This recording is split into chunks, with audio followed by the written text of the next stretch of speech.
अस्सलाम वालेकुम दोस्तों, आज के वीडियो में ज़िक्र करेंगे स्टार कैप्रिकॉर्न का। तो बुर्ज जद्दी वालों के लिए ये महीना जो है अगस्त का कैसा रहेगा, तो इसके बारे में ये है कि आसमान पर तीन बड़े तारे जो हैं वो रेट्रोग्रेड होने जा रहे हैं। ज़ोहल, अतारद और नेपचून, ये तीनों तारे मिलकर आपकी रूहानी ज़िंदगी में एक कड़ा इम्तिहान जो है वो लेके आने वाले हैं। सवाल ये है कि क्या आप इस तूफ़ान में डूब जाएंगे या अपनी अकल और दानिश हिकमत से इन लहरों को मात दे देंगे। इसके बारे में आज गौर फिक्र कर लेते हैं। जिन लोगों ने मेरा चैनल सब्सक्राइब नहीं किया वो मेरा चैनल सब्सक्राइब करें। और ये मैं आपको बताता चलूँ कि ये स्टार्स जो हैं ये जनरल ओपिनियन है। अगर कोई आप अपने तौर पे इन चीज़ों की रहनुमाई या कोई इन्फॉर्मेशन लेना चाहते हैं तो नीचे मेरा व्हाट्सअप नंबर चल रहा है, आप मुझे व्हाट्सअप कर सकते हैं। उसके लिए आपको तारीख़ पैदाइश का मालूम होना, असली तारीख़ पैदाइश, ये नहीं है कि जो स्कूल में कभी चाचा जी ने लिखवा दी या अंकल जी ने लिखवा दी अंदाज़े से, तो वो चीज़ होती है। आपको जेन्युइन जो है वो अपनी तारीख़ पैदाइश, मकाम पैदाइश, वक्त पैदाइश जो है वो मालूम होना चाहिए। फिर ये फोकस होकर इंफॉर्मेशन जो है वो निकलती है।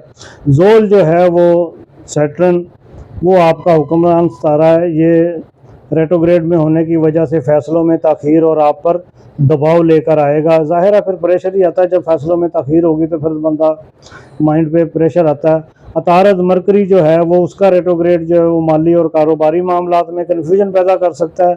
फिर नेपचून है, ये ख्वाबों और हकीकत के बीच में धंधा पैदा करता है, और ख़ास तौर पर रिश्तों और एतमाद के मामले में। तो ये इन चीज़ों का जो है वो आपने ख़ास ख्याल रखना है।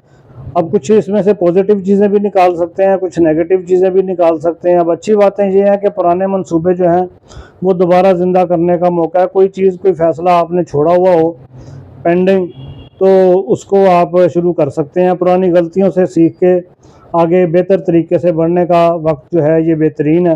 रेट्रोग्रेड के दौरान रूहानी तरक्की और अंदरूनी ताकत जो है वो उसमें भी इजाफा होता है। इंसान वर्जिश करे, सेहतमंद रहे, अपनी सेहत पर तवज्जो दे, खाने पर तवज्जो दे और इबादत में वक्त गुजारे, तो इंसान जो है वो रिवाइव करता है। मनफी असरात जो हैं वो कारोबारी मुआहदे जो हैं वो और कानूनी मामलात में जो रुकावटें हैं वो आती हैं। तो इसके लिए जब ये रुकावटों की चीज़ आती है तो फिर थोड़ा सा ब्रेक लगा दें, 10-15 दिन के लिए चीज़ों को डिले कर दें, ताकि महीने के आखिर में जब सितारों की गर्दिश जो है वो कुछ कम होगी तो आपके लिए बेहतर वक्त जो है वो शुरू हो जाएगा। तो दोस्तों या शरीक याद के साथ जो गलत फहमियाँ पैदा होने का भी अंदेशा है, इसलिए एहतियात बरतें। सेहत कमज़ोरी या ज़हनी दबाव जो है वो उसमें भी आपको इजाफ़ा हो सकता है, इन चीज़ों का भी ख्याल रखना। अब मनफी असरात जो है वो उनको कम करने के लिए रोज़ाना सूरत फलक और सूरत अन्नास जो है वो 3 दफ़ा पढ़ें और अपना जो है वो ख़ास तौर पर ख्याल रखें। ये थी मेरी आज की वीडियो। अगली वीडियो जो है वो आपके स्टार की वो मैं सितंबर के लिए बनाऊंगा, तो उस वीडियो का इंतज़ार कीजिए। मेरा चैनल सब्सक्राइब कर लें तो आपको वीडियो जो है वो बर वक्त मिलती रहेगी। इसके साथ ही इजाज़त दीजिए। अल्लाह हाफ़िज़।